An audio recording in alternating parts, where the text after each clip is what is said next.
All right. एक important instruction. Whenever you are joining the meeting, please keep your mic and video off. All right. તમે જ્યારે પણ લેક્ચરમાં enter થાવ છો ત્યારે તમારો વિડીયો અને માઇક જે છે ઓફ રાખજો so that બીજા લોકોને ડિસ્ટર્બ ના થાય. All right. So good morning. Welcome to 6th semester. I am Avni Parmar and I will be taking the subject Advanced Process Control. All right. APC. આની પહેલા 5th સેમેસ્ટરમાં આપણે લોકોએ PLC ભણ્યું હતું. આ સેમેસ્ટરમાં I'll be taking the subject called Advanced Process Control. All right. આજે first lecture છે. So we will be going through the syllabus. બરાબર આપણે જે syllabus જોઈ લઈએ. આજે આપણે લોકો ચેપ્ટર નથી સ્ટાર્ટ કરતા. We will first go through the syllabus કે આપણે આ સબ્જેક્ટમાં એક્ઝેક્ટલી શું કવર કરવાનું છે, સબ્જેક્ટની ક્રેડિટ શું છે, વેટેજ કેટલો છે, ચેપ્ટર વાઇઝ વેટેજ કેટલો છે. Understanding these things will help you in your final exams કે જ્યારે તમે એકચ્યુઅલી ભણવા બેસો છો ત્યારે તમને એક્ઝામ માટે પ્રિપેર કરવા બેસો છો ત્યારે તમને એક્ઝેક્ટ આઈડિયા આવશે કે તમારે કયું ચેપ્ટર જે છે કેટલા વેટેજ વાળું છે તો તમારે એને કઈ રીતના પ્રિપેર કરવું. Alright.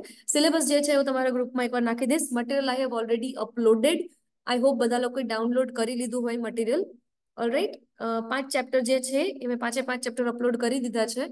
Please download it and સેવ કરીને રાખજો કારણ કે સેમેસ્ટરના એન્ડ સુધીમાં ઘણા સ્ટુડન્ટ્સ મને પછી મેસેજ કરતા હોય છે મેમ કે આઉટ ઓફ 50 એટલીસ્ટ 10 જણા તો મને મેસેજ આવે જ છે કે મેડમ ડિલીટ થઈ ગયું છે, ફોનમાંથી જતું રહ્યું છે, આ તે etcetera. So please keep the material with you. એવું હોય તો પ્રિન્ટ કરાવી લેજો. This is the final material. આમાં કોઈ ચેન્જીસ નહીં આવે. Alright.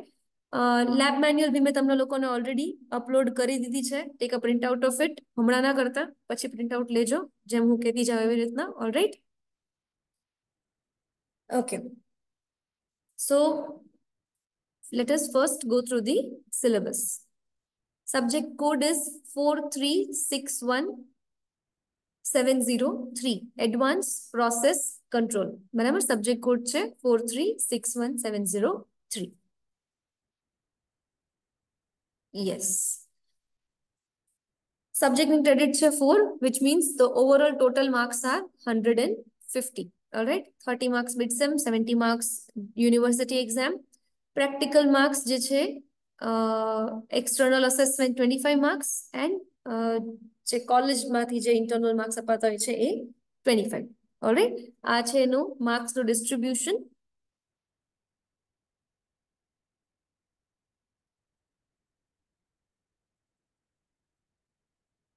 This is the practical outcomes, suggested practical exercises જેમાંથી સિલેક્ટ કરીને લેબ મેન્યુઅલ બનાવીને તમને લોકોને આપેલી છે. Alright. Yes. And this is the theory part જે આપણે લેક્ચર્સમાં કવર કરવાનો છે.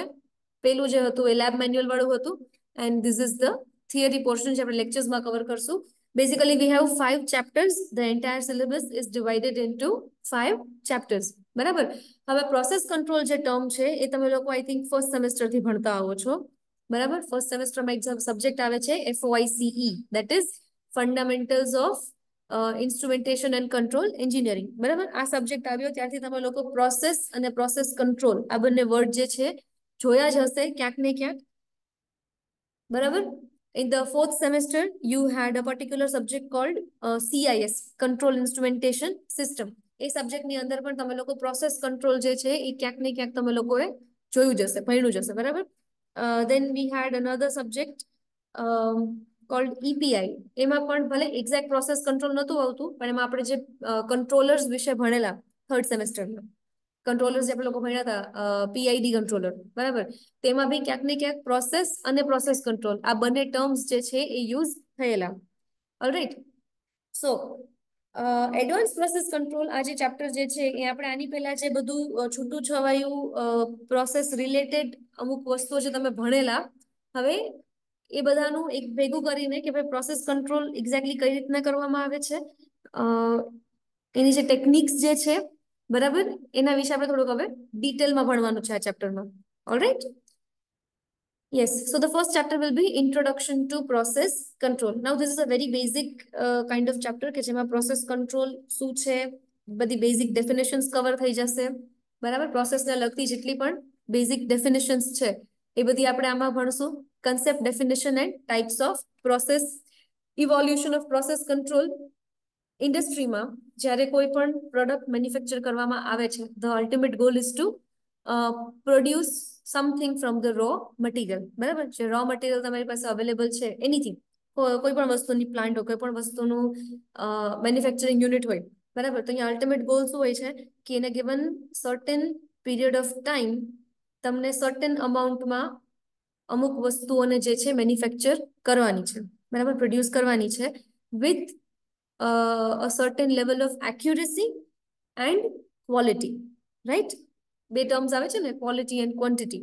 બરાબર, સો quality of certain type and in a certain amount of time તમારે જે રો મટીરિયલ્સ છે એમાંથી કોઈ પણ પ્રોડક્ટ જે છે મેન્યુફેક્ચર કરવાની છે. બરાબર, now this whole step by step thing કે રો મટીરિયલમાંથી ફાઇનલ પ્રોડક્ટ બને છે, તો ત્યાં સુધીનું જે કંઈ બી એની ઉપર કરવામાં આવે છે એને આપણે શું કહીએ છીએ? Process. Right, to produce any product from the raw material એને આપણે શું કહીએ છીએ? Simply process. રાઈટ, તો એ જે પ્રોસેસ જે છે એને આપણે કંટ્રોલ શા માટે કરવી પડે છે? તો કે આપણને જોઈતી ક્વોલિટી અને જોઈતી ક્વોન્ટિટી અને ઇન ધ સ્પેસિફિક ટાઈમ આપણને એ વસ્તુ બનાવવી છે. That is why we need process control. Right, તો પ્રોસેસ કંટ્રોલ જે છે, જ્યારે એનું જે ઇવોલ્યુશન છે, how it was done earlier, પછી જેમ જેમ ટેકનોલોજીમાં ડેવલપમેન્ટ થયું, જેમ જેમ ટેકનોલોજી ઇમ્પ્રૂવ થઈ, તો એની સાથે પ્રોસેસ કંટ્રોલ જે છે એમાં શું ચેન્જીસ આવેલા. બરાબર, પ્રોસેસ કંટ્રોલ માં જે અપગ્રેડેશન આવેલું. બરાબર, that is the evolution off process control. Alright, તો એ શું છે, કઈ રીતના થયું, એ બધું આપણા ચેપ્ટરમાં આવશે, સ્ટાર્ટિંગના ટોપિક્સ. બરાબર, then we have benefits, difficulties and requirements of process control implementation. એના બેનિફિટ્સ શું છે, એમાં ડિફિકલ્ટીઝ કઈ કઈ આવે છે અને એની જરૂરિયાતો શું છે. બરાબર, એના વિશે આમાં આગળ આવશે. દેન બહુ બેઝિક ટોપિક્સ જે આપણે લોકો આઈ થિંક 4th સેમેસ્ટરમાં CIS માં ભણેલા, that is open loop versus close loop system. બરાબર, કંટ્રોલ ઇન્સ્ટ્રુમેન્ટેશન સિસ્ટમ જે તમે લોકો 4th સેમેસ્ટરમાં ભણી ગયા છો એમાં આ ટોપિક આવેલો, ઓપન લૂપ અને ક્લોઝ લૂપ સિસ્ટમ. બરાબર, then we have servo versus regulatory control, feedback and feed forward control system. બરાબર, આ જે ત્રણ ટોપિક જે છે એ તો તમે ઓલરેડી ભણી જ ગયા છો in your 4th semester. alright, and the last one will be steps in synthesis of a control system, કે તમારે control system બનાવવી છે તેના માટેનું step by step procedure. alright, so that was about the first chapter. The second chapter will be closed loop response. Close loop response. Now આ જે chapter જે છે એ તમે જ્યારે આ ચેપ્ટર ભણવા બેસશો ત્યારે તમને EPI જે સબ્જેક્ટ આપણે આવેલો 3rd સેમેસ્ટરમાં એનું તમને આમાં ઘણું બધું સિમિલર જોવા મળશે. For example, the first topic is transfer function of close loop control system. બરાબર, તો આ જે ટોપિક જે છે એ તમે CIS માં ભણી ગયા હતા. બરાબર, ટ્રાન્સફર ફંક્શન ડિરાઈવ કરવાનું. Alright, rest of the topics are from EPI જે તમે ઓલરેડી ભણી ગયા છો. Proportional controller, integral controller, then PI, PD and PID controller. બરાબર, એનો રિસ્પોન્સ જે છે અને એ કઈ રીતના એનું ફંક્શનિંગ છે એ. Alright, then discuss the response of controller for step, pulse, ramp and sinusoid. This topic also we have done in the 3rd semester. આ ટોપિક આપણે ઓલરેડી કરી લીધો છે. એકવાર રિકોલ કરજો, એકવાર મટીરિયલ ચેક કરજો, you will find it there. બરાબર, integral wind up and anti wind up, comparison of various controller configurations, મતલબ PI, PD, PID કે પછી ખાલી proportional કે પછી ખાલી integral, આ જે બધા configurations જે છે એનું comparison ભણવાનું છે. And the last one will be controller tuning methods. This topic also we have done in the 3rd semester. બરાબર, કે controller ને તમારે ટ્યુન કરવું હોય to get the desired response of the controller, તો એ જે પ્રોસેસ જે છે એને આપણે કહીએ છીએ controller tuning. રાઈટ, સો એના માટેની જે મેથડ્સ જે છે એના વિશે આમાં ભણવાનું થશે. This topic was also done in the 3rd semester. જેમ મેં તમને કીધું કે તમને આ ચેપ્ટરમાં પર્ટિક્યુલરલી EPI અને CIS એનું ઘણું બધું તમને આમાં જોવા મળશે. alright, the third chapter is digital controllers. Now this is a bit new topic જે આની પહેલા આપણે ક્યાંય ભણેલા નથી. બરાબર, digital controllers માં આવશે introduction to DDC, that is direct digital control system. Barabar, then components and working of DDC, benefits of DDC, digital controller realization, discrete domain analysis, then application of DDC air heater માં અને motor speed control માં. Then future trends of DDC તેમાં આવશે IoT integration, machine learning and advanced analytics. બરાબર, તો આ બધા જે ટોપિક્સ જે છે એ તમારા ડિજિટલ કંટ્રોલર વાળા ચેપ્ટરમાં ઇન્ક્લુડ થઈ જશે. Now this chapter is completely new. આપણે આની પહેલા જે છે આ ટોપિક ક્યાંય આવેલો નથી. Alright, so this is the bit new chapter. Then the fourth chapter is advanced control strategies. હવે આમાં આજે છે ને cascade control, ratio control, feed forward control, આ બધું તમે બહુ ડિટેલમાં નહીં પણ થોડું ઘણું તમે લોકોએ CIS માં ઓલરેડી ભણી ગયા હશો. નોટ કમ્પ્લીટલી પણ એટલીસ્ટ તમને થોડુંક ઓવરઓલ આઈડિયા તો હશે જ, કારણ કે આ બધો ટોપિક જે છે એ CIS માં કવર થાય છે. Alright, so the different type of control strategies જેમ કે cascade control, feed forward control, ratio control, selective control and adaptive control. બરાબર, આ પાંચ મેઇન ટોપિક્સ છે એન્ડ આના વિશે આપણે થોડુંક ડિટેલમાં ભણવાનું છે આ ચેપ્ટરમાં. બરાબર, cascade control of jacketed CSTR and boiler drum level and advantages of cascade control. Similarly, feed forward control of distillation column, heat exchanger and drum boiler.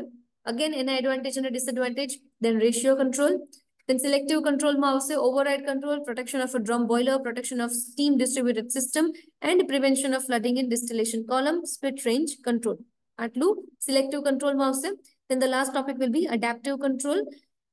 Programmed adaptive control, self-adaptive controller, model reference adaptive controller and self-tuning regulator.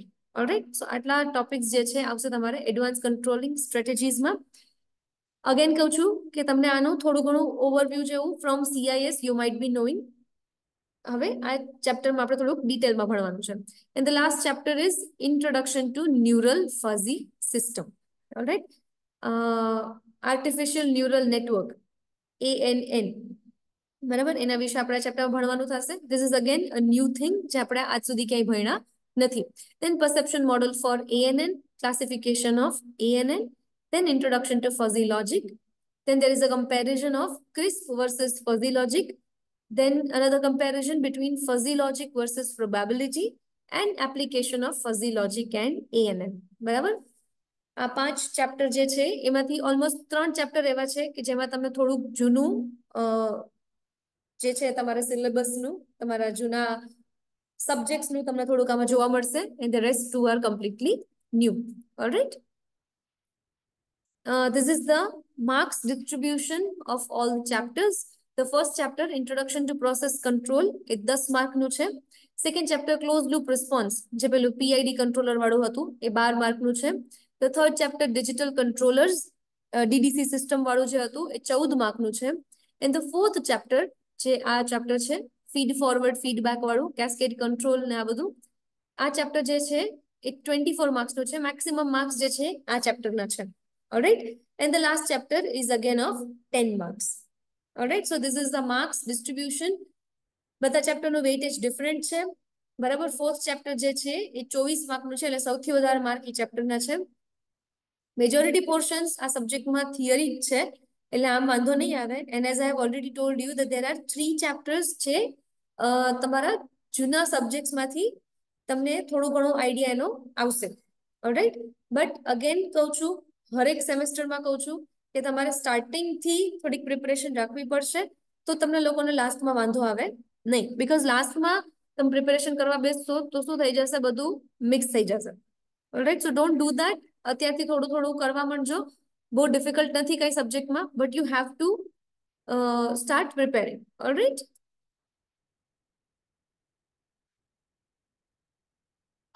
Yes, so I have already provided the material. હવે હું તમને આનો syllabus જે છે એ બી upload કરી દઈશ ગ્રુપમાં. And if I forget તો તમે લોકો એટલીસ્ટ GTU ની વેબસાઇટમાંથી ડાઉનલોડ કરી લેજો for your reference. All right, okay. So next લેક્ચરથી આપણે લોકો ફર્સ્ટ ચેપ્ટર સ્ટાર્ટ કરીશું, that is introduction to process control. All right, આજે આપણે અહીંયા સુધી રાખીએ. Thank you for joining. You can leave the meeting now. Thank you.